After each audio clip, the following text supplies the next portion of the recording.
现代人的生活品质啊，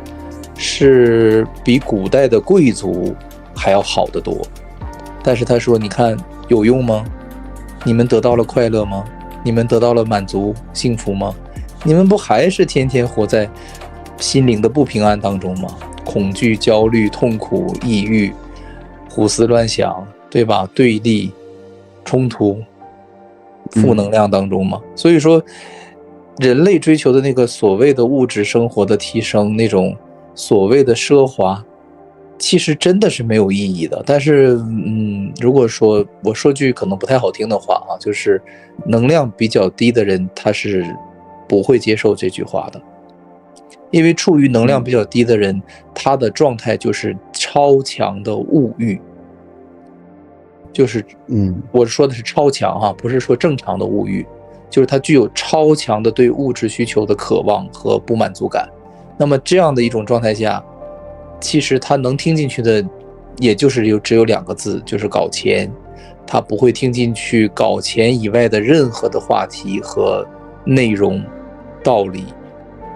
哲思，一切的东西他都是屏蔽掉的，因为他那个能量阶段，他就是一种恶轨道的状态，他就是那种类似于那种吸毒的人士的那种毒瘾犯了的状态。我现在毒瘾犯了，你跟我去讲别的，讲什么大道理，全都给我 shut up， 我就要毒，我就要真，我就要你懂的。就是那个时候的人是极其疯狂的，所以你去跟这个层次的人去讲这些东西没有必要。因为他就是已经掉到了自己那个深渊当中，他是出不来的，实际上。所以说能够减轻物欲的人，其实都是能量已经得到了很大提升的人，这可以说是一个指标。跟你拥有什么没有关系，指的是你的物欲。就像克拉克他讲的一样，克拉克讲到了一个非常重要的观点，就是他说人的那种不满足感不是具体我要去吃什么或者拥有什么，我就是有那种不满足感，我要去吃，我不管我要吃什么，我就是饿。就是克拉克讲的那种人的那种欲望嘛，他说欲望的本质不是说我要吃什么，而是我就是饿，我就是要吃，我也不知道我要吃什么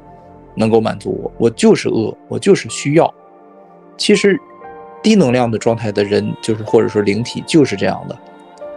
他就是要抓那种物质的救命稻草，因为他体会到了一种极大的匮乏感，他觉得拥有物质能马上去填补这个匮乏，但实际不是物质出了问题，是他的这种灵或者说思想出了问题。换句话说，古代有很多高层次的人，对吧？陋室铭，对不对？活得非常的粗糙，粗茶淡饭，很原始的生活。那你觉得这些作者他的文章他表达的内容是一种恶鬼的状态吗？你要说别的那些我不敢说，但是如果你提到陋室铭嘛，作者刘禹锡他之所以写那个书的话，本身他还是有执念，他还是想去做官，他还是希望皇上把他给招回去，所以他就在那里各种语无惊人死不休。但是那我们就换一个比方，那就比如说庄子他的状态，庄子那就是很自由的状态。对呀，就是说不是说你的物质条件会直接决定你的心灵状态，这个是两回事。很多人他的生活很贫瘠很贫困，但是他的精神境界或者说他的灵性的这种能量状态是非常非常高的。也就是说，有的人他可能有100块钱，他可以为这个世界做出50块钱的贡献。是有这样的人的，而且新闻报道过很多，有的人就是一生去通过拾荒啊、捡水瓶子呀、纸壳子呀，但是他每年都在资助各种贫困山区的人，他自己根本就吃的天天就是馒头咸菜，鸡蛋可能都不舍得吃，但是他依然在发挥他所谓的这种人性的光辉，他在服务这个世界。那么问题来了，那同样都是生活的很贫乏的人，为什么这样的人他能散发出光芒去滋养这个世界，服务这个世界，那么为什么有一些生活条件比他们好得多得多的人，天天活在那种强烈的攀比和物质的匮乏感当中？这是个人选择，还是说本该如此？就究竟这是你个人的选择，还是说处于这种物质条件的人就应该这样？我觉得是他个人选择的。对呀，但是因为能量太低了，所以说已经爬不上来了，可能这一生都会陷入这个深渊当中。我刚才讲的这一段话其实是很不好听，很有批判性的，但是我特别的想讲，因为我也是想就是说用比较犀利的言辞吧，去惊醒很多的人，包括也是在惊醒我自己，就是同时也是在去劝导我自己，不要去成为那种每天只是去强烈的匮乏感，想去通过物质满足来填补内心的缺失的这种人。因为真的物质的这种满足只是短暂的，或者说是有限的，我不否认它的价值，但是它没有大家想象中的那么厉害。对。就打个比方，如果说现在你是马斯克，埃隆·马斯克，那么好，你是世界首富，你拥有了整个世界的财富，你富可敌国，那么肯你会怎么样呢？你会怎么做？据说马斯克他睡觉他都得用专业的一些设备才能够入眠，因为他可能太焦虑了，也或者说他大脑太亢奋了，每天有很多事情都得去想，都得去考虑。就是马斯克他的状态，就是说他的物质应该是人类当中比较满足的那一种吧，对吧？对于物质的需求可能是比较低的。那你说，其实我有这样一个理论，就是当我们不缺乏某一样东西的时候，实际上这样东西对于我们来说就会变成就是不存在的，或者说就是透明的。对吧？英文怎么说？就是叫那个词，对，就是那种叫什么 invisible， 是不是 ？Invisible， 对 ，transparent， 就是可有可无的这种感觉，对不对？就它没有存在感了。那么问题来了，一个没有存在感的东西如何带给你满足呢？你有没有想过这其实是个悖论？这个其实就是金钱迷思。就你真正想要金钱的时候，一定是你感觉到你缺乏金钱的时候。当你真正完全不缺乏金钱的时候，你是世界首富的时候，你是马云的时候，你怎么可能会去想钱？你1秒钟你都不会去在意钱是个什么东西。所以就是说，回到刚才咱们说的最基本的需求，其实对于人类来说最重要的东西是氧气，这是生存第一大需求。我就想说这个嘛，你说氧气我感觉不到，所以而且再加上我们的这个肺活量，你深呼吸一口的话，也最多只能呼吸那么多，所以就没有感觉到对氧气会有那种需求，但是实际上它反而是最稀缺的、最宝贵的。因为人生存有3个要素嘛，维持身体的运行，第一是不能缺氧。可能1分钟到或者说几分钟的缺氧，人就会直接脑死亡，对吧？然后第二需求是水，如果说3天不喝水的话，人可能就会死亡。第3需求是食物，可能3周不吃食物的话，只有水的话，人也会死亡。所以说这3大需求一个比一个紧迫，一个只需要3分钟就能要了你的命，一个需要3天。第2大是水，对吧？因为水在地球上相对来讲不是什么稀缺的东西，所以一般人不会为水而烦恼，对不对？至少城市里的人是不是会太烦恼的。然后第3点就是食物嘛，那大家一般来讲也温饱问题都解决了嘛，至少中国是这样的，那也不会太烦恼。所以说这3大烦恼没有了之后，人就要去寻找其他的烦恼了。饱暖思淫欲，对吧？对，是这样的。李连杰你知道吧？那个演员，他就是说，他是怎么走入佛教的呢？他就是有一次在这种高原的时候缺氧，然后他这个时候就急切到，就是说可能就快要窒息了，或者就要不行的时候，他就说，如果这个时候谁能给我一个那个氧气枕头，那我可能我的一生的财富，对吧？李连杰非常成功的一个人，那我可能全部给他都可以，就是急切到这种程度，就憋得他已经就受不了了那一刻。然后李连杰就说，经过这件事情，他就明白了，其实我们之前在意的那些东西，根本不是什么最重要的东西。都是一些名利很就是虚的一些东西，在关键时刻可能它不如一个氧气枕头来的实用。就是说他还经历了印尼海啸嘛，就是他被海啸也这个摧残过，然后也是差点丧命嘛，然后他就突然感叹说，其实人世间的这种名利再厉害也抵不过，就是对吧，也是很脆弱的吧。所以他就是逐渐转向了心灵，转向了佛教这方面，对于这个事业呀、成就这方面就比较看淡一些了。但我觉得他这些说法都是非常实在的，你经历过那些之后，你才会知道这些东西是否真的能给你带来绝对的安全感。但是不是说李连杰，当然这只是八卦的那个说法，说他其实本来80年代的时候他找了一个妻子的他那时候他不怎么注意。我明白，就是私生活这个咱就不去评判他了吧。这个就是说，这个具体什么原因咱也不知道，但是肯定确实有一些不好的名声在，就是可能是就是糟糠之妻啊或者之类的，移情别恋啊这方面的，这个我觉得倒是就是个人选择吧，这个咱也不去做道德的评判。对，我们全界把它理解为这是在李连杰学佛悟道之前发生的事儿。他后来学佛的时候，是他已经跟那个叫励志，已经跟他结婚了，所以这个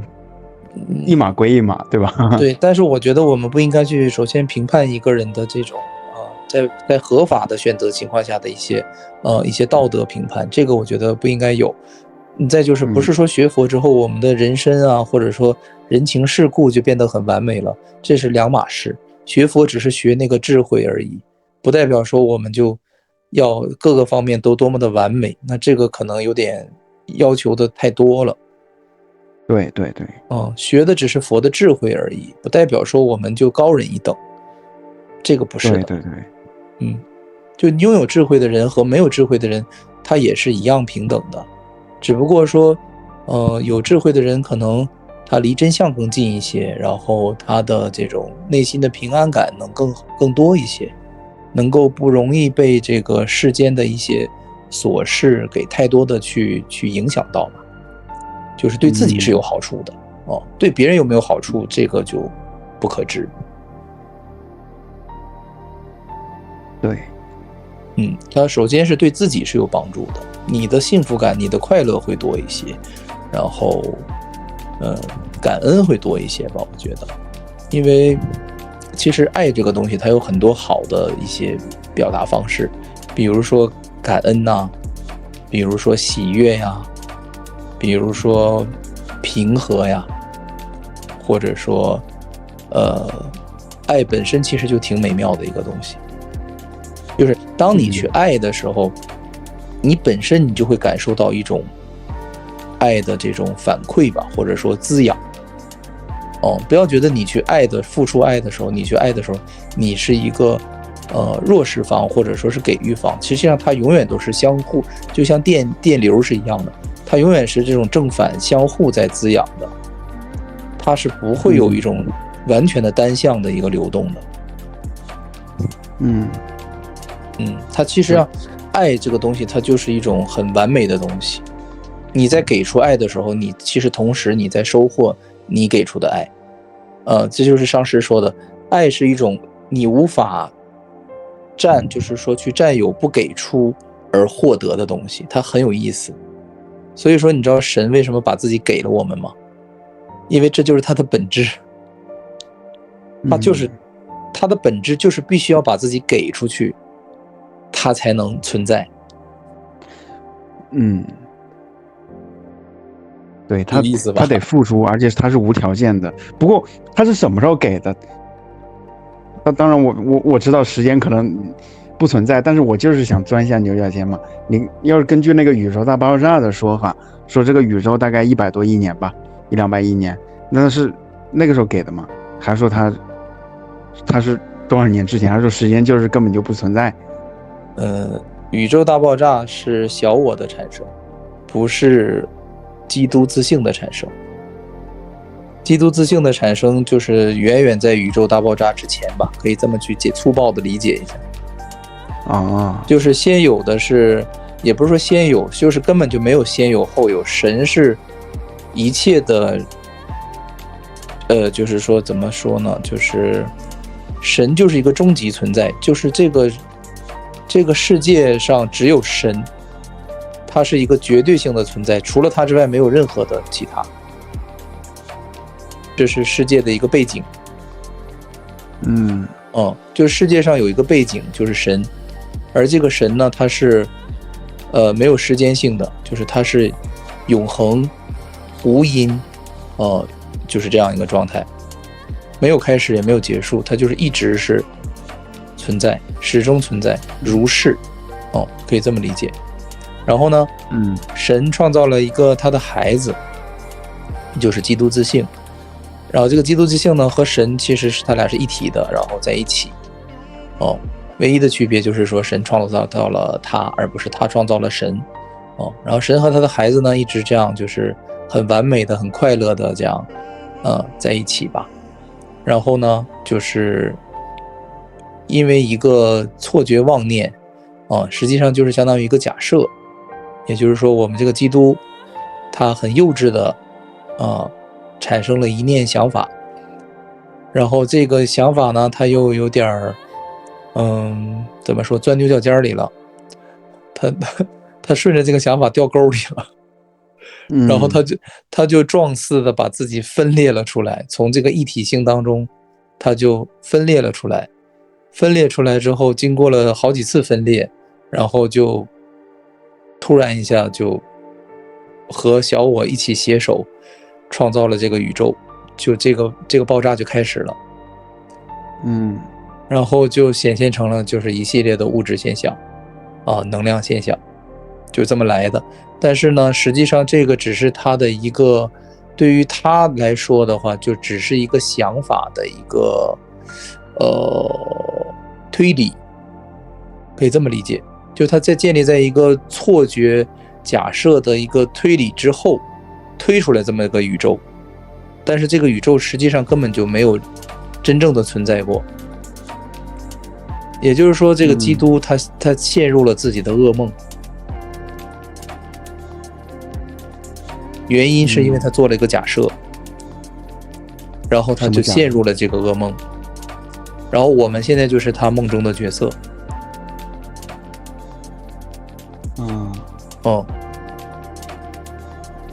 然后你我他耶稣都是这个基督本身，所以我刚才说是全相全息的嘛，实际我们每个人都是基督，我们每个人都是圣灵，都是耶稣，全是一样的。这就是全息性全相性。然后你刚才说是什么假设？这个假设就是很荒谬的一个假设，其实就他上师是这样解释的。他说在这个形上层次上，就完全抽象的层次上，基督做了一个假设，就是说万一如果说我和神不是一体的，然后我能够单独的去创造，不靠神，我就是只凭自己去创造一个世界，或者说去生活，去体验，去怎么样吧，存在也好，他做了这样一个假设然后这个假设呢他就是有点怎么说，就是有点掉进去了，然后可能这么一较真儿吧，他没有说，他把这个假设有点像当真了那种感觉，然后一下子就陷入了这个沉思迷思当中，然后就产生了一系列的连锁反应是很不太好的反应其实，然后就不小心创造出来了一个小我的这样一个东西，然后他就跟着这个小我逃跑了，相当于哦，创造了一个宇宙，然后逃到了这个宇宙当中，然后就有点回不去了吧，就相当于，因为他进到这个宇宙的话，其实就是说按照当时小我给他的承诺，就是神也是进不来的，就是他是完全可以靠自己的，凭自己的本事在这儿创造的。但是为什么说宇宙的创造是一个就按照这个圣灵来说的话，上师来说，其实是一个失败的创造，是一个略等的创造，因为它是基于分裂之念的一个理念去创造的一个世界，所以说你看到的世界一切都要符合这个理念本身，就是一切都是分裂开的、分离开的、对立的状态，主客体的状态。所以说按照这种模式下创造出来的东西，就是它注定就是有瑕疵的，它是不完美的、不圆满的。而人类或者说生命一直在通过进化和提升的方式去弥补这个不圆满、这个不完美，但是就是说提升到最高处的嘛，就是比如说天人这个状态了之类的啊，这种超高的这种境界之后，发现这个还是不圆满，还是不能够完整的获得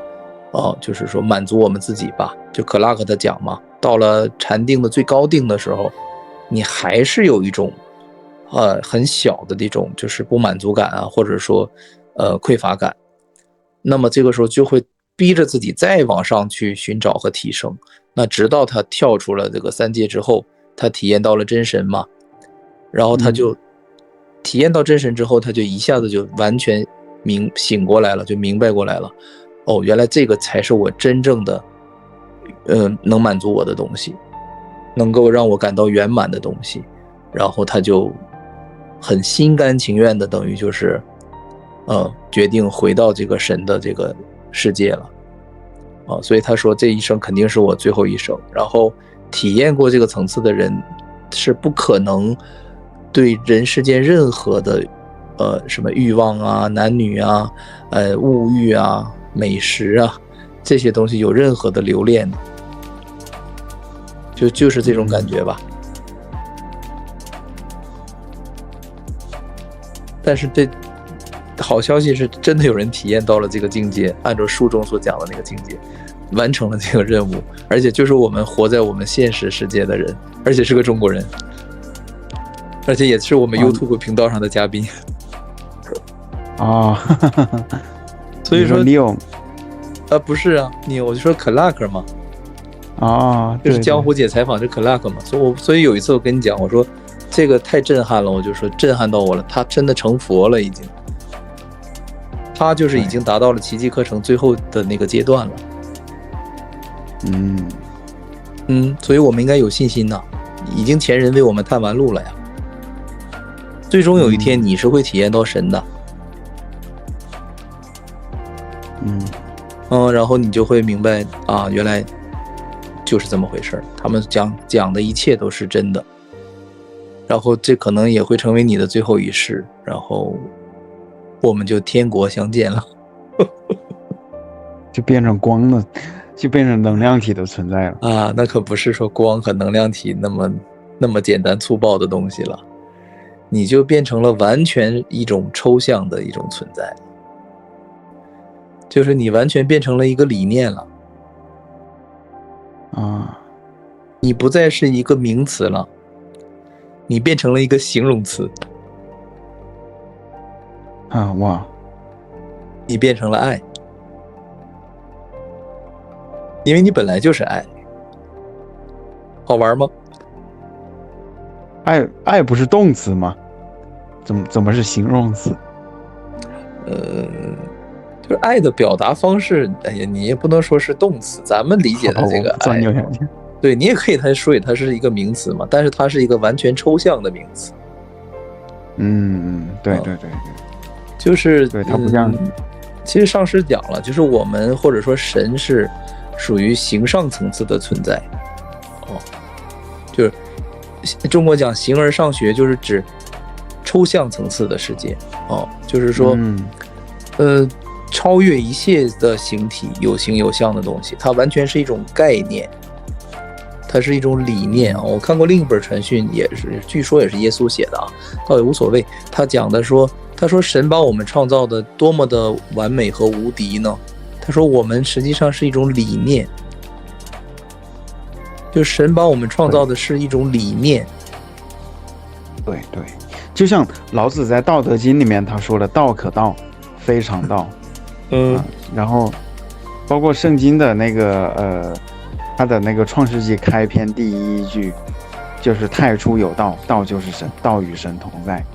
对，他用的英文就是道这个词 ，You're the way。所以我觉得他们，你说这所有的这个宗教，它最后包括哲学观，它最后都指向这一种存在，那它肯定，对呀，不是巧合，肯定就是客观存在的事实。对呀，而且其实你慢慢去理解消化这东西都不着急，咱们有一生的时间。你就想象一下，你是一个完全抽象的存在，你是一个理念，那么其实你就是一个思想，可不可以这么去理解？对，就理念和思想其实它是一样的东西嘛，对不对？那你想想你的本质，你其实是一个思想。那么按照奇迹课程的说法来讲，就是如果说你的本质是一个思想，那么谁能够伤害得了你呢？我觉得只有思想本身呢，或者说无离的存在，仁者无离。实际上本质你是完美的，是无敌的，但是我觉得你刚才说的特别对，特别真实，就是能够影响思想的，实际本质上还是思想。也就是说，好，我们现在话题已经进入到了人类有史的最深的深度了。就是只有思想能够伤害思想。所以对，就是那各种负面的那种，所以你知道的思想，所谓的负面或者说所谓的小我是一个什么东西吗？它就是一种思想。但是我们会简单粗暴的认为，就是我其实跟你讲的都是我的自己的心路历程，就是我会去反思，那小我是一种思维，是一种体系，是一种抽象的东西，那它为什么是活的呢？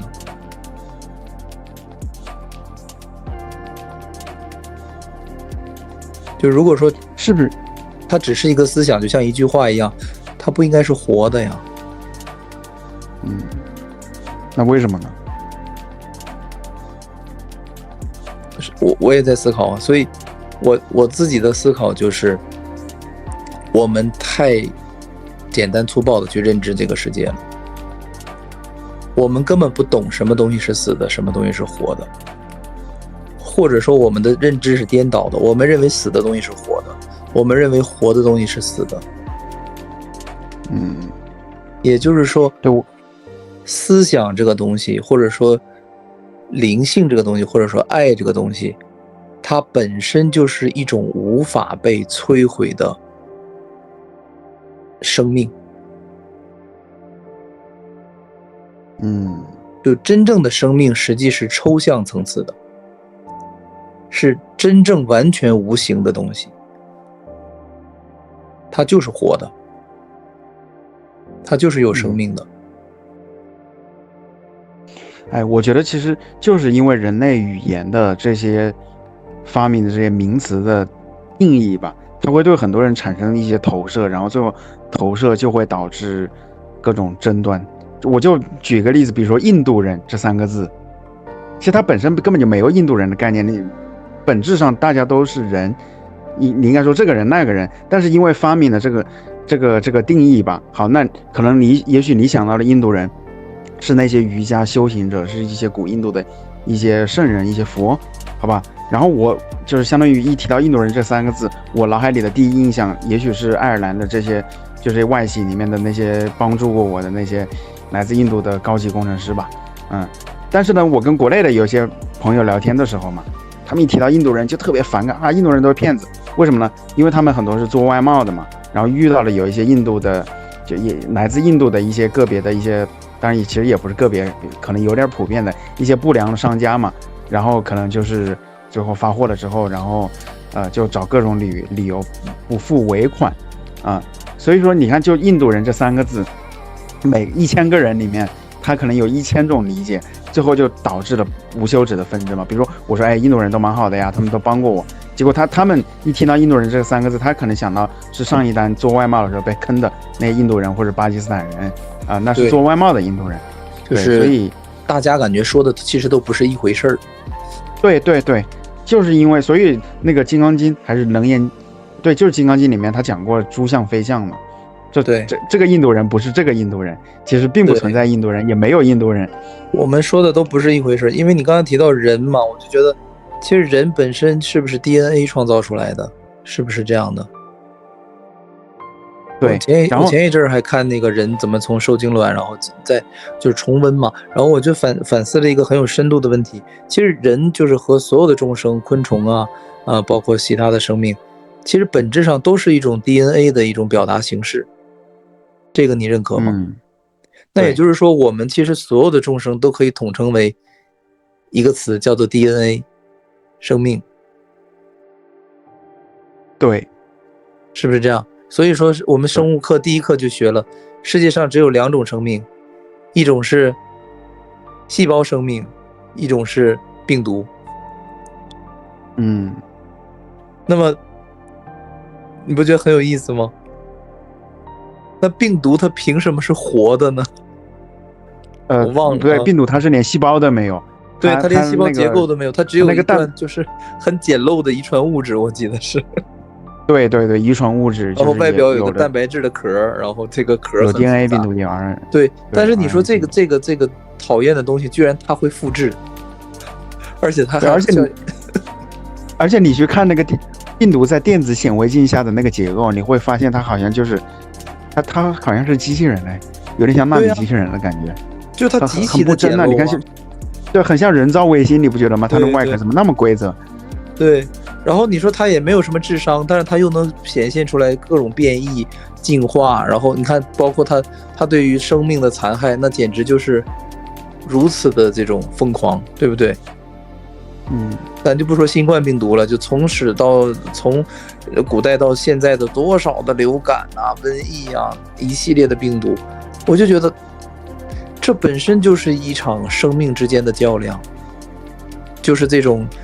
简陋着穿着破洞的草鞋的这种生命，然后和我们这种高级多细胞生命的一种你死我活的较量。所以你说这个世界它不是建立在分裂之念的这种理念下创造出来的吗？那如果不是分裂的话，为什么要创造一种反生命呢？就是病毒呢？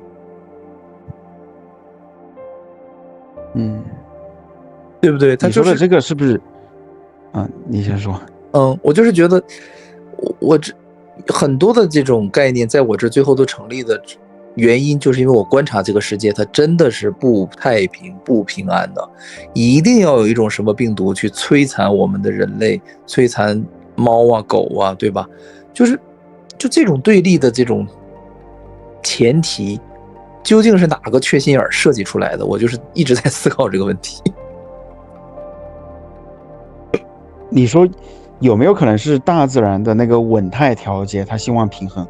因为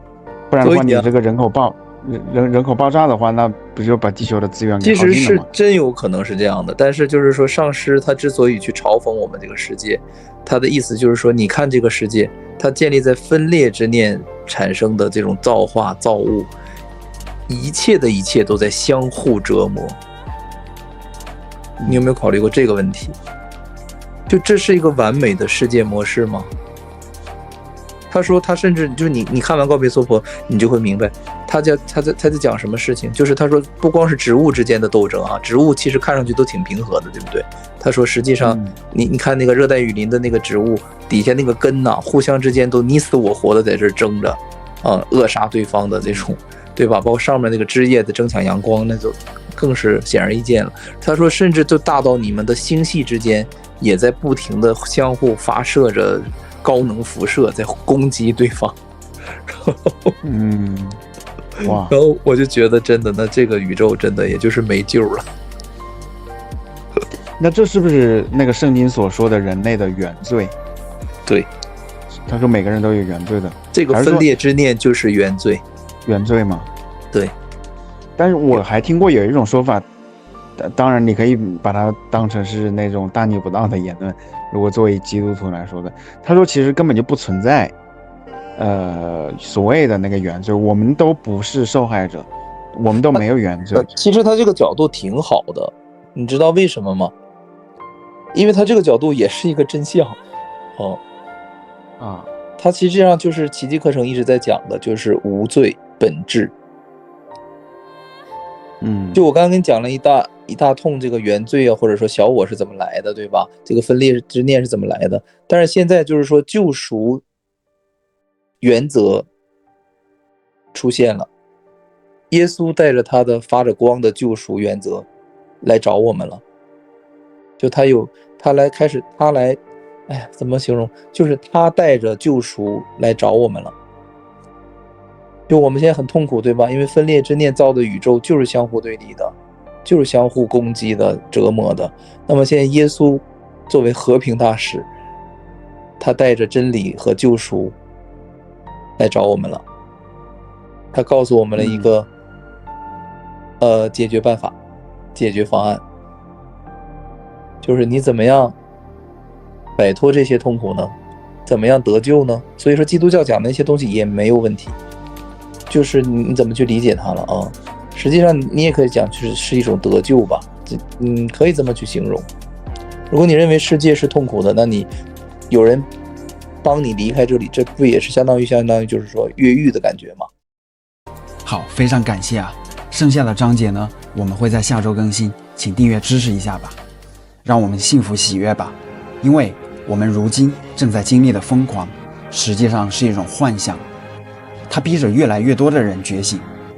可是呢，我们也要同情那些没法觉醒的人，因为世间的种种现象啊，造成了我们个体与灵魂的分离。我们会在螺旋上升的水晶上继续我们意识的进化。我们正在获得内心的勇气，将自己交给了灵魂，迈向了完全未知的领域。我是谁？我来到这个世界上究竟要做什么？进化的新阶段已经开始，意识到无限的爱会让我们开启一场前所未有的灵魂旅程。